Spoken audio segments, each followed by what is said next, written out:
Pujya Gurudev wrote this letter to his wife when he wanted to leave his house for sadhana, but family responsibilities compelled him to stay on. This letter reflects his mental state at that time, how sad and worried he was, and what a great emotional and mental struggle he had to go through before preparing himself for sadhana.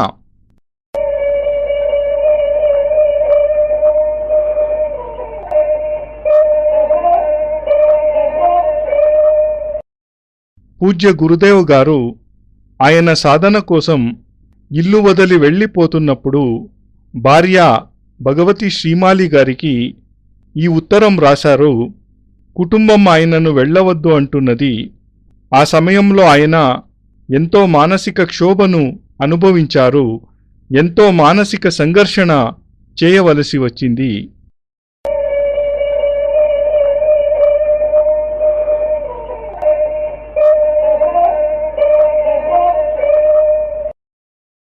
Dearest, the man your destiny is linked with is of peculiar ideas and strange feelings. His thoughts are unconventional. He cannot identify his thinking with others, as he feels that his life was not intended to be lived in the usual humdrum way. He has to do something unusual which is beyond the capability of ordinary people. Before our marriage, I passed several sleepless nights wondering if I should go through the marriage at all, and gradually I started believing strongly that my life was not cut out for it, as it puts constraints on a person and he cannot remain absolutely independent. It is true that it is one's duty to get married, but as I told you, I am unable to put myself in an average situation. There is restlessness, a fire burning in my heart which I cannot explain to you, although I want. You do not know perhaps that when my marriage was proposed, I was the one who opposed it most strongly. I had told my parents frankly that perhaps my life was not meant to be that of a householder, that I would not be able to discharge the duties of a householder. My indifference would shatter the dreams of another person because my thoughts and my feelings are on a different plane altogether. I felt lost and unable to comprehend what was going on around me. I could not feel any affinity with it. Probably people in my family realized that if I continued this way, I would either lose my sanity or take refuge in sannyas, and that they would be the losers either way. They did not want their eldest son to become a sannyasi or make marriage an excuse to isolate himself from them. They started pressurizing me for marriage even more. You will well understand that mine was hardly the age to get married, but their apprehension perhaps made them plan to get me married as quickly as possible, and they completed a good deal of preparations without telling me. All their plans and efforts were inspired only with a desire to ensure the continuity of the family lineage. I agree that they were right in their own way. All parents wish their sons to get married and have children, future heirs of the family. But I knew what was happening was not right. My marriage would prove to be a bondage for me. In a way, I shall not be able to achieve what I wish to, as I will not be able to break away from the shackles and set myself free. My parents did not take my pleadings seriously. They brushed aside my arguments and eventually married me off to you. It is not your fault. You married me and came to this house as a daughter-in-law. You have your own feelings, aspirations, your own thoughts and ideas. You received affection from my parents. My younger brother joked with you and amused you. But the man with whom you went round the fire and took the marriage vows is not giving you his love. My indifference must puzzle you. Perhaps you have all kinds of misgivings about me, and maybe you try to dispel them from your mind.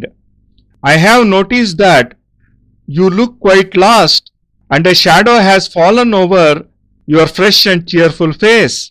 The reason I suspect is my indifference.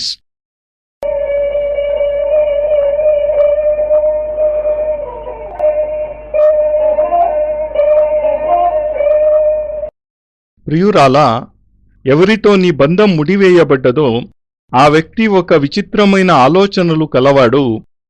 ఆలోచన పరంపరలు వేరు, ఇతరుల ఆలోచనలతో తనను పోల్చుకోనేవి కావు. తన జీవితం ఆయన సాధారణంగా గడపాలి అనుకోవడం లేదు.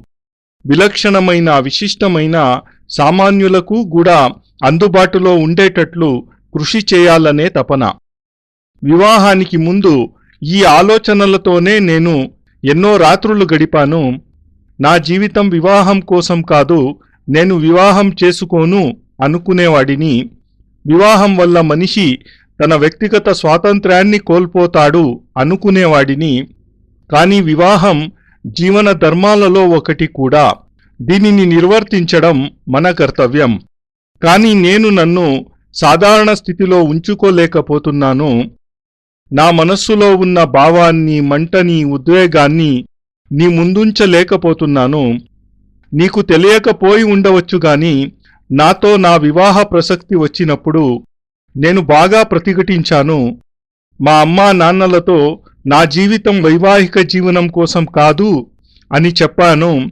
గృహస్థ జీవనాన్ని సరిగా గడపలేనని చెప్పాను. నా నైరాశ్యం వల్ల వేరొక వ్యక్తి ఆశలు, కోరికలు అన్నీ ఆవిరైపోవడం నాకిష్టం లేదు. నా ఆలోచనలు, నా భావనలు, ఆ ఉద్దేశాలు వేరేగా ఉన్నాయి. నన్ను నేను పోగొట్టుకున్నవానిలా ఉంటాను. నా చుట్టూ జరిగే సంఘటనలను తెలుసుకోలేకపోతున్నాను. వాటితో సంబంధాలను ఏర్పరచుకోలేకపోతున్నాను. నా ఈ పరిస్థితిని నా ఇంటిలోని వారు గ్రహించినట్లున్నారు. ఈ పిల్లవాడు తన లోకాలలోనే విహరిస్తూ ఉంటాడు. దానివలన వీడు పిచ్చివాడైనా అయిపోవచ్చు, లేదా సన్యాసి అయినా అయిపోవచ్చు. రెంటి వల్ల వానికి నష్టమే కదా. తన ఇంటి పెద్ద కొడుకు ఇలా అయిపోవడం, వివాహాన్ని తిరస్కరించడం ఎవరు కోరుకుంటారు, ఎవరు ఒప్పుకుంటారు? అందుకు నా తల్లిదండ్రులు నా వివాహానికై అవసరానికి మించి ఒత్తిడి పేనారంభించారు. నీకు తెలుసు, నా వయస్సు కూడా వివాహానికి అనువైనది కాదు. నాకు తెలియకుండానే వాళ్ళు నా వివాహపు ఏర్పాట్లు చేసేస్తున్నారు. ఎందుకంట నా పెద్ద కొడుకు వలన నా వంశం చిరస్థాయిగా ఉండాలని వారి కోరిక.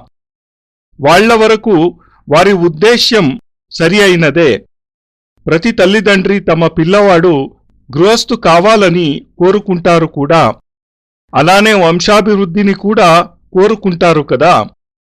కానీ నాకది నచ్చలేదు. నా వివాహం నాకు బంధనమే. నేను జీవితంలో చేయాలనుకున్నవి చేయలేకపోతాను. ఎందుకంటే కాళ్లకు వివాహమంటే బంధనం అయిపోయి ఎప్పటికీ విడిపించుకోలేకపోతాను. కానీ నా తల్లిదండ్రులు నా మాటలు పట్టించుకోకుండానే నీతో వివాహం జరిపించేశారు. ఇందులో నీ దోషం ఏమాత్రం లేదు. నీకు వివాహమైంది, కోడలిగా మా ఇంటికి వచ్చావు. నీకు కొన్ని కోరికలుంటాయి, ఊహలు, ఆలోచనలుంటాయి. నీవు ఇప్పుడు వాటన్నింటినీ పోగొట్టుకున్నావు. నా ఇంటికి వచ్చాక నీకు అత్తమామల ప్రేమ, మరిది గౌరవం లభిస్తున్నా అగ్నిసాక్షిగా వివాహమాడిన భర్త దగ్గర నుండి ఎలాంటి ప్రేమాభిమానాలు లభించడం లేదు. నా గురించి కూడా నీవు ఎన్నో కలలు కనే ఉంటావు.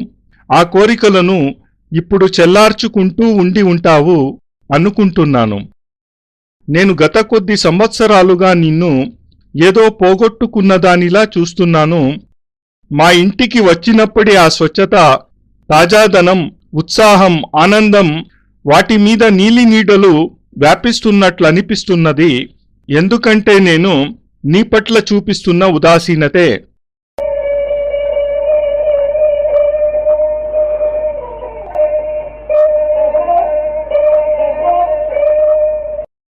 After the wedding, your friends must have given you all kinds of ideas. You must have had so many dreams.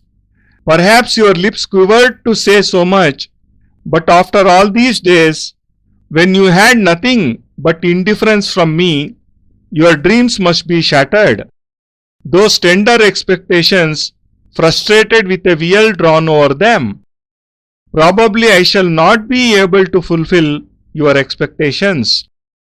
I am not running away from responsibilities.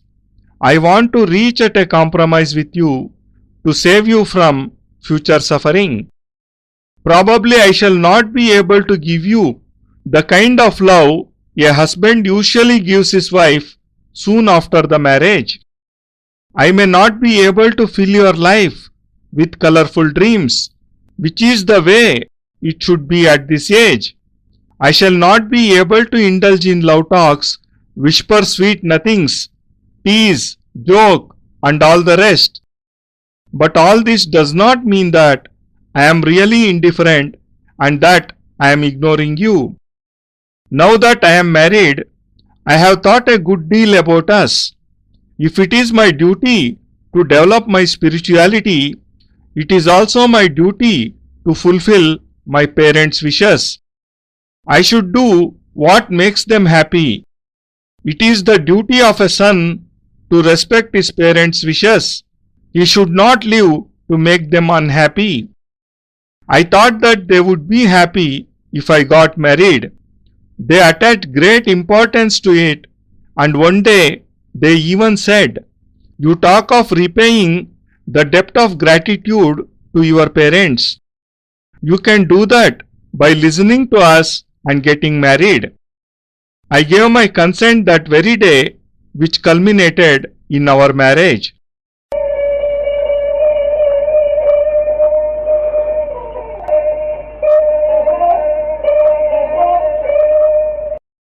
నిజానికి నీవు పరిపూర్ణ నారివే అయినా నీ స్నేహితురాళ్ల మాటలు నీ మనస్సుని తాకి ఉండవచ్చు. నీలో ఎన్నో ఆశలు చెలరేగి ఉండవచ్చు. ఎన్నో విషయాలు నాతో ముచ్చటించాలని నీవు అనుకుని ఉండవచ్చు. నా నుంచి ఎలాంటి స్పందన లేకపోవడం వలన నీలో నిరుత్సాహం పెరిగి ఆశలు ముక్కులైపోతూ ఉండవచ్చు. నీ ఆశల మీద నీళ్లు చెల్లినట్టు అయి ఉండవచ్చు. నాకు తెలుసు, వివాహానంతరం ఇక్కడికి వచ్చావు. నా నుంచి ఎన్నో కోరుకుని ఉండవచ్చు. కానీ నేను ఆ కోర్కెలను తీర్చలేను. నా గురించి నేను తెలుసుకుని ఇలా చెబుతున్నా. నా బాధ్యతల నుండి పారిపోవడం లేదు. బాధ్యతలకు విముఖత చూపించడమూ లేదు. నేను పరిపూర్ణంగా నీతో ఒప్పందం కుదుర్చుకోవాలనుకుంటున్నాను. నీవు నీ జీవితంలో సమస్యలు తెచ్చుకోకు. రానున్న రోజులలో ఇప్పుడున్నంత దగ్గరగా ఉంటూ కూడా ఆనందాన్ని, ప్రేమను అందించలేకపోవచ్చు. అది ఓ భర్త భార్యకు ఇచ్చేది. ఈ సమయంలో వచ్చే నీ రంగుల కలలను సాకారం చేయలేకపోవచ్చు. నీతో ఓ భర్త వ్యవహరించేటట్లు, ఓ యువకుడు ప్రవర్తించేటట్లు ప్రవర్తించలేకపోవచ్చు. అలాగని నిన్ను నేను ఉపేక్షించడం లేదు కూడా. పెళ్లి చేసుకోగానే అన్ని విధాలా ఆలోచించుకున్నాను. నా కోరికలు తీరడంతో పాటు నా తల్లిదండ్రుల ఆశలు నెరవేర్చడం కూడా నా కర్తవ్యమే కదా అనిపించింది. ఏ పని వల్ల తల్లిదండ్రులు ఆనందిస్తారో ఆ పని నేను తప్పక చేయాలి కదా. కొడుకుగా వారి కోరిక మన్నించడం నా కర్తవ్యం. తల్లికి గౌరవం ఇవ్వాలి కూడా. నా వివాహం వల్ల వాళ్ళిద్దరూ ఆనందిస్తారు అనిపించింది. వాళ్ల మాటలలో ఒకరోజు అర్థమైనదేమంటే, నీవు తల్లిదండ్రుల మాటకు కట్టుబడి ఉంటానని చెప్పేటప్పుడు, వారి రుణం తీర్చుకోవాలనుకునేటప్పుడు, నీవు వివాహం చేసుకొని మా రుణం తీర్చుకో అన్నారు. అప్పుడే వివాహానికి ఒప్పుకున్నాను నేను.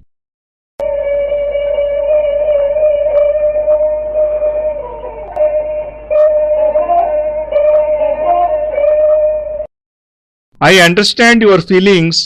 I have no right to crush them. It is not right on my part to disregard your values. I do not wish you unhappiness. I respect you as much as I respect my own self. I think it would be fair if I talk to you frankly so that you do not misunderstand my indifferent attitude. Many a time I hardened my heart and decided to talk to you. But one look at your innocent face and I was unable to say anything, and I lay down on the bed quietly. You must have seen me awake at night. I keep tossing in the bed when my mind is in conflict and I am caught in cross currents of thought. There is a storm raging in my heart and I feel a heavy burden on my chest.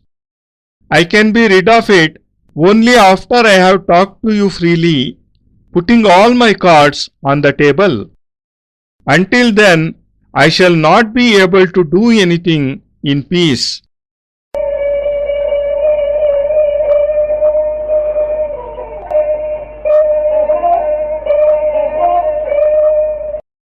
ఇంత జరిగినా నేను నిన్ను నీ భావాలను అర్థం చేసుకుంటున్నాను. నీ కోరికలను నీట కలిపే అధికారం నాకు ఏమాత్రమూ లేదు. ఈ ఊహలను ఖండించడం నా ధర్మం కాదు. నీవు జీవితాంతం నిరాశతో గడపాలని కూడా నేను అనుకోవడం లేదు. నన్ను నేను గౌరవించుకున్నంతగా నిన్ను నేను గౌరవిస్తాను. నేను నిన్ను ఉపేక్షిస్తున్నానని చింతించవద్దు. అందుకే ఇప్పుడు నా మనసులోని మాట నీ ముందుంచుతున్నాను.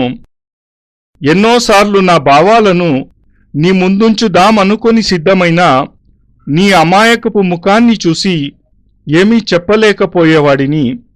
నీవు స్వయంగా చూస్తూనే ఉన్నావు కదా. రాత్రి అంతా మెలకువలోనే గడిచిపోతుంది. నా మెదడు ఎల్లప్పుడూ సంఘర్షణలోనే ఉంటుంది. అనేక ఆలోచనలు నన్ను స్థిమితంగా ఉండనివ్వవు. అలా నా హృదయంపై భారం పెరిగిపోవుచున్నది. నా భావాలన్నింటినీ నీ ముందు ఉంచలేకపోతే నా మనోభారాన్ని తగ్గించుకోలేకపోవచున్నాను. నీకు చెప్పే వరకు నాకు శాంతి లేదు.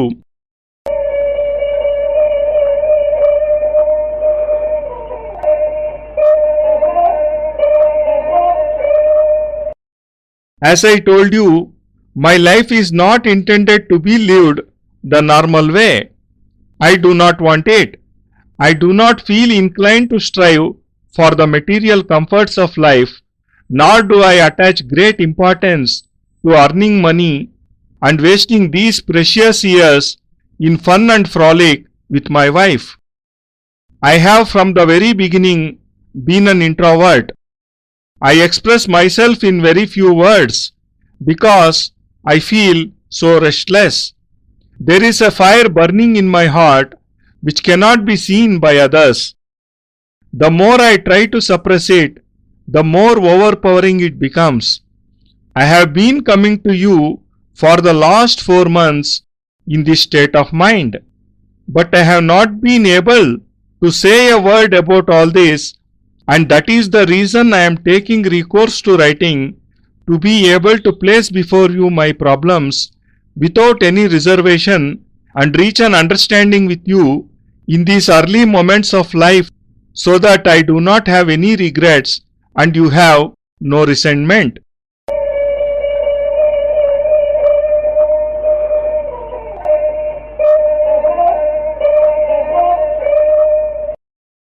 ముందుగా నీకు చెప్పినట్లు నా జన్మ సామాన్యమైనది కాదు.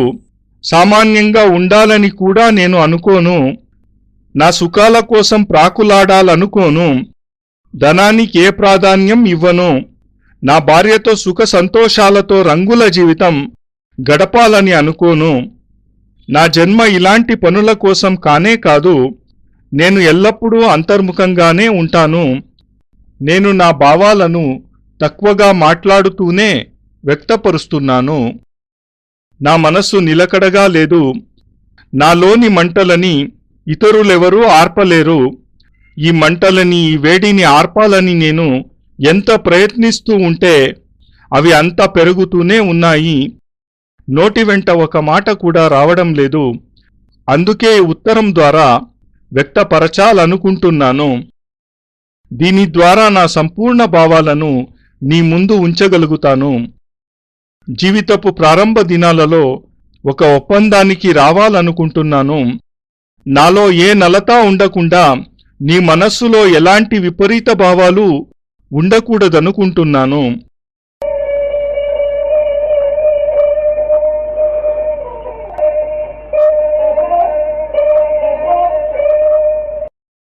I am a Brahman youth and I do feel strongly that unless I am able to resurrect some of India's lost knowledge, my life will be a waste. My ancestors have been the greatest thinkers of the world. The values they gave to our society, the thoughts they handed us down are unique. It is because of their thoughts that we are still respected. Gautama, Kanad, Vasishta, Yagnavalkya and others must have sacrificed every moment of their lives for sadhana. They must have gone through fire. What they achieved after having renounced all the pleasures of the world is the nectar enriching our lives today. But now I feel that the source is drying up. Not that the source itself has become deficient in any way. It is our society itself which has gone astray. The trend of its thinking is changed. The fetters of slavery have made them forget their real self. Our highest asset, astrology, is being trampled under the feet of foreigners. Our mantra is being ridiculed. Our tantra, yantra and our sadhanas are being joked about. If this situation continues, we shall lose these valuable assets. Whatever knowledge and skills our ancestors acquired by physically torturing themselves is fast disappearing. In a way, we have become ungrateful, and it is a sad state of affairs. My heart shudders to think how depraved we have become.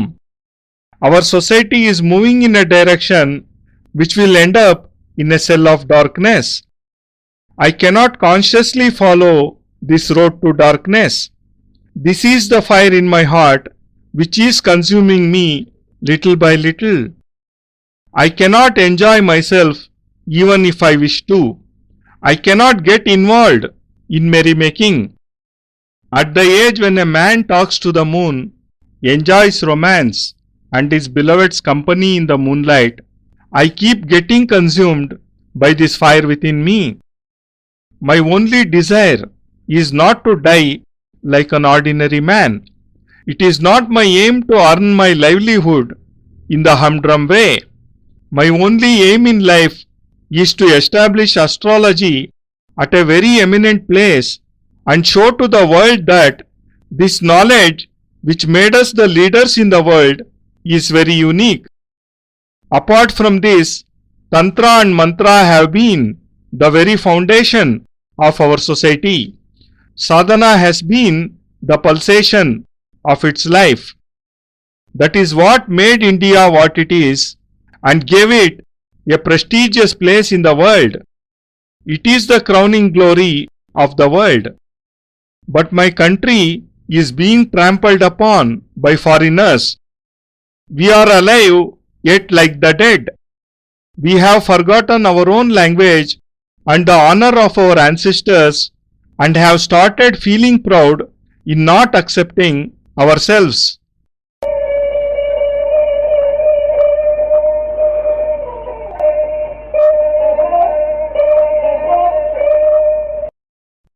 నేను ఒక బ్రాహ్మణ యువకుడను కావటం చేత మన భారతదేశంలో లుప్తమైపోతున్న విద్యలను బయటకు తేవడం నా కర్తవ్యంగా భావిస్తాను. నా పూర్వీకులు ఉన్నత ఆలోచనలు కలవారు. వారు ఈ సమాజానికి అప్రతిమానమైన ఆలోచనలను, గౌరవాన్ని, విధానాలను అందించారు. ఆ సూత్రాల ఆధారంగా మనం ఇప్పటికీ మన పూర్వీకులను గౌరవిస్తున్నాం. గౌతముడు, కణాదుడు, వశిష్ఠుడు, యాజ్ఞవల్కుడు మొదలైన వారు తమ ఆలోచనలను మరిగించి తమ జీవితపు అధిక భాగాన్ని సాధనలోనే గడిపి సాంసారిక సుఖాలకు దూరంగా ఉండి పొందిన సంపదలు ఏవైతే ఉన్నాయో వాటి ఫలాలను మనం ఇప్పుడు అనుభవిస్తున్నాము. ఆ జీవన ప్రవాహాలు ఇప్పుడు ఇంకిపోతున్నాయి. అంటే ఆ ప్రవాహాలలో న్యూనతాభావాలు రాలేదు. మన జీవన మార్గం గమ్యం మారిపోయాయి, భ్రష్టమైపోయాయి. బానిస జీవనంలో మనల్ని, మన సంప్రదాయాలని మనం మర్చిపోయాము. మన ఉన్నతమైన జ్యోతిష శాస్త్రం విదేశీయుల కాళ్ల క్రింద నలిగిపోతుంది. మన మంత్రులు ఎగతాళికి గురి అవుతున్నాయి. మన తంత్రం, మన యంత్రాలు, మన సాధనలు అపహాస్యం పాలవుతున్నాయి. ఇది ఇలానే కొనసాగితే మనం మన అమూల్య సంపదలను పోగొట్టుకుంటాం. మన పూర్వీకులు, ఋషులు ఏ జ్ఞానాన్ని, ఏ విద్యలను తమను తాము దహించుకుని మనకందించారో అవి మెల్లమెల్లగా లోపించిపోతాయి. రాను రాను మనం కృతజ్ఞులమైపోతున్నాము. ఇది ఒక దుఃఖదాయకమైన స్థితి. ఇది ఆలోచించినప్పుడల్లా నా ఒళ్ళు వణకిపోతుంది. మనం ఎంతమందిమి పథభ్రష్టులమైపోయాము. ఈ సమాజం రాను రాను అంధకార అయోమయావస్థ వైపు ప్రయాణం చేస్తోంది. ఈ అంధకార మార్గంలో తెలిసి నేను నడవలేను. నాలో ఇదే మాట ఎల్లప్పుడూ దహించి వేస్తోంది. కోరుకుంటూ కూడా నేను ఆనందం పొందలేకపోతున్నాను. రాగద్వేషాలలో కొట్టుకుపోలేకపోతున్నాను. నా ఈ వయస్సులో ఉన్న అందరూ గాలిలో తేలిపోతూ, చందమామతో మాటలాడుతూ, తెల్లని వెన్నెలలో తన ప్రియురాలితో పాలల ఊయలలో ఊగుతూ ఉండే అనుభవాన్ని పొందుతుంటారు. అలాంటిది నేను లోపలన అగ్నికి దహించుకుపోతూ ఉన్నాను. మండిపోతున్న అనుభవాన్ని పొందుతున్నాను. ఇంతకీ నా కోరిక ఏమిటంటే నేను సాధారణ వ్యక్తిలా చావకూడదు. సాధారణంగా డబ్బులు సంపాదించి కడుపు నింపుకోవడం నా కోరిక కాదు. రంగులమయ జీవితం గడపడం నా లక్ష్యం కాదు. నా లక్ష్యం, నా ఉద్దేశ్యం ఒకటే. జ్యోతిష్యాన్ని ఒక ఉన్నతమైన స్థానంలో నిలపడం, విశ్వానికి ఈ భారతదేశపు విద్య యొక్క గొప్పతనాన్ని తెలియపరుస్తూ మన దేశ గౌరవాన్ని చాటి చెప్పడం. ఇంతేకాకుండా మంత్రతంత్రాలు మన జీవనాధారాలు కావాలి. భారతీయ చైతన్యం, స్పందన ఈ సాధనలే. వీటి వల్లే భారతదేశానికి విశిష్టత. ఇది భారతదేశమని, ఇది విశ్వంలోనే తలమానికైనది కూడా. కానీ నేను చూస్తున్నదేమిటంటే నా భారతదేశం విదేశీయుల చేతుల్లో నలిగిపోతుంది. మనం ప్రాణాలున్న బొమ్మలైపోతున్నాం. మన భాషని మరిచిపోతున్నాము. పూర్వీకులు గొప్పతనాలను మరిచిపోతున్నాము. మనని మనం గుర్తించుకోలేకపోతున్నాము. దానిలోనే గౌరవమున్నదని భావిస్తున్నాము.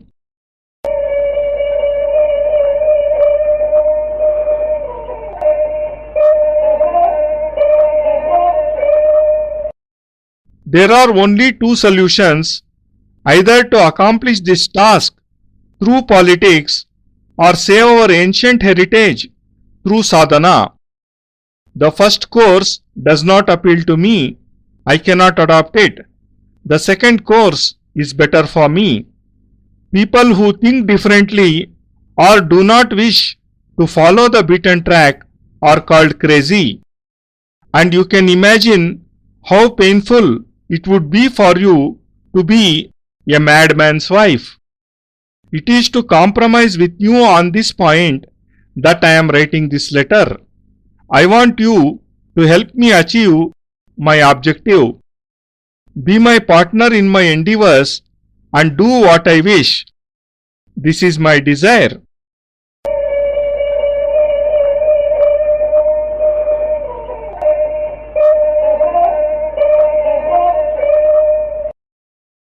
దీనిని తప్పించుకోవాలంటే రెండు ఉపాయాలు. ఒకటి, రాజకీయం ద్వారా దేశాన్ని ఉద్ధరించాలి, లేదా సాధన ద్వారా దేశాన్ని ఉద్ధరించాలి. మన పూర్వీకుల ద్వారా అందించబడ్డ సాధన సంపదను పొంది ఉద్ధరించాలి. మొదటి మార్గంలో నేను నడవలేను. ఇహ రెండవ మార్గం ద్వారా పోవడమే శ్రేయస్కరం కదా. జీవితంలో కొన్ని ఆకాంక్షలతో సరిహద్దులు దాటి ఏదో చెయ్యాలి అనుకునే వారిని ప్రజలు పిచ్చివాడంటారు. అలాంటి ఒక పిచ్చివానికి భార్యగా ఉండటం ఎంత కష్టం ఊహించగలవా? నిన్ను ఒప్పించడానికే ఈ మాటలు చెబుతున్నాను. నా ఉద్దేశాల పరిపూర్తికి నీవు సహాయపడతావు అనుకుంటాను. నా లక్ష్యాన్ని చేరుకోవడానికి సహాయం చెయ్యి. నేను ఏమవ్వాలనుకుంటున్నానో చెయ్యాలనుకుంటున్నానో అందులో నీవు కూడా భాగస్థురాలివిక. ఇదే నా కోరిక.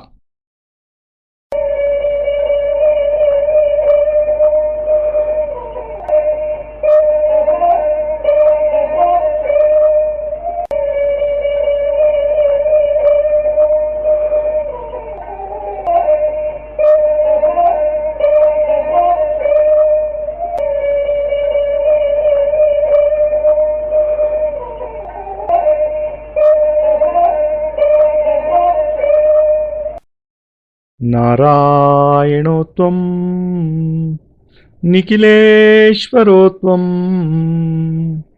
మాతా పితా గురు ఆత్మా త్వమేవం బ్రహ్మాత్వం విష్ణురుద్రాత్వమేవం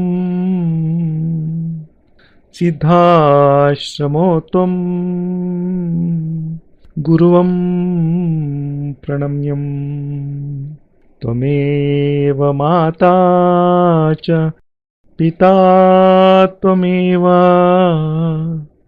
త్వమేవ బంధుశ్చ సఖా త్వమేవ త్వమేవ విద్యా ద్రవిణం త్వమేవ త్వమేవ సర్వం మమ దేవ దేవా.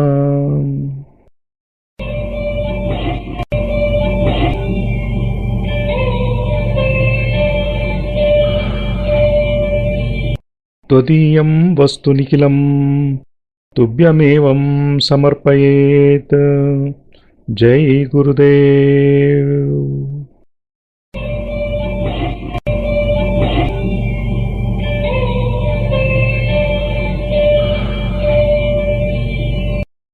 ಪರಮಪೂಜ್ಯ ಗುರುದೇವ್ ಯೋಗಿರಾಜ್ ಸ್ವಾಮಿ ನಿಖಿಲೇಶ್ವರಾನಂದಜಿ ಮಹಾರಾಜರ ಪವಿತ್ರತಮ ದಿವ್ಯ ಚರಣಾರವಿಂದಗಳಲ್ಲಿ ಸಪ್ರೇಮಪೂರ್ವಕ ಸಮರ್ಪಣೆ ಈ ಭಾವಾನುವಾದ. ಅತ್ಯಂತ ಕೃತಜ್ಞತಾಪೂರ್ವಕವಾಗಿ ಗುರೂಜಿ ನಿಖಿಲ್ ಸಚ್ಚಿದಾನಂದ.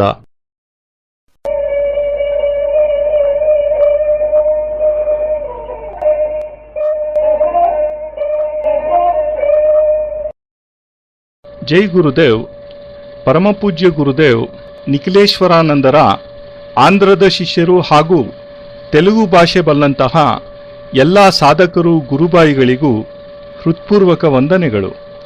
ಪರಮಪೂಜ್ಯ ಗುರುದೇವರ ದಿವ್ಯ ಸಂದೇಶವನ್ನು ತೆಲುಗು ಭಾಷೆಯಲ್ಲಿ ನೀಡಲು ಕನ್ನಡಿಗನಾದ ನಾನು ಮಾಡುತ್ತಿರುವ ಈ ಕಿರು ಪ್ರಯತ್ನಕ್ಕೆ ಸಮ್ಮತಿ ಹಾಗೂ ಸಹಕಾರ ನೀಡಿ ಪ್ರೋತ್ಸಾಹಿಸುತ್ತಿರುವ ಪರಮಪೂಜ್ಯ ಗುರುದೇವರ ಅಚ್ಚುಮೆಚ್ಚಿನ ಶಿಷ್ಯರಾದ ಬ್ರಹ್ಮರ್ಷಿ ಪೂಜ್ಯ ಶ್ರೀ ಅನಿಲ್ ಕುಮಾರ್ ಜೋಶಿಜಿಯವರಿಗೆ ಹೃತ್ಪೂರ್ವಕ ಅನಂತಾನಂತ ವಂದನೆಗಳನ್ನು ಸಲ್ಲಿಸುತ್ತಿದ್ದೇನೆ. ಪೂಜ್ಯ ಶ್ರೀ ಗುರೂಜಿ ಅನಿಲ್ ಜೋಶಿಜಿಯವರ ಆಪ್ತ ಶಿಷ್ಯರಾದ ವೆಂಕಟರಮಣ ಮೂರ್ತಿಜಿಯವರ ಸ್ನೇಹಪೂರ್ವಕ ಸಹಕಾರ ಮತ್ತು ಪ್ರೋತ್ಸಾಹಕ್ಕೆ ನಾನು ಚಿರಋಣಿಯಾಗಿದ್ದೇನೆ. ಪರಮಪೂಜ್ಯ ಗುರುದೇವರ ದಿವ್ಯ ಸಂದೇಶದಿಂದ ಪ್ರತಿಯೊಬ್ಬರ ಹೃದಯದಲ್ಲಿಯೂ ಜ್ಞಾನಜ್ಯೋತಿ ಬೆಳಗುವಂತಾಗಲಿ. ಸದ್ಗುರುದೇವರ ಅನನ್ಯ ಕೃಪಾ ಕಟಾಕ್ಷಕ್ಕೆ ಪ್ರತಿಯೊಬ್ಬರೂ ಪಾತ್ರರಾಗಲಿ ಎಂಬ ಹೃತ್ಪೂರ್ವಕ ಪ್ರಾರ್ಥನೆಯೊಂದಿಗೆ ಗುರೂಜಿ ನಿಖಿಲ್ ಸಚ್ಚಿದಾನಂದ.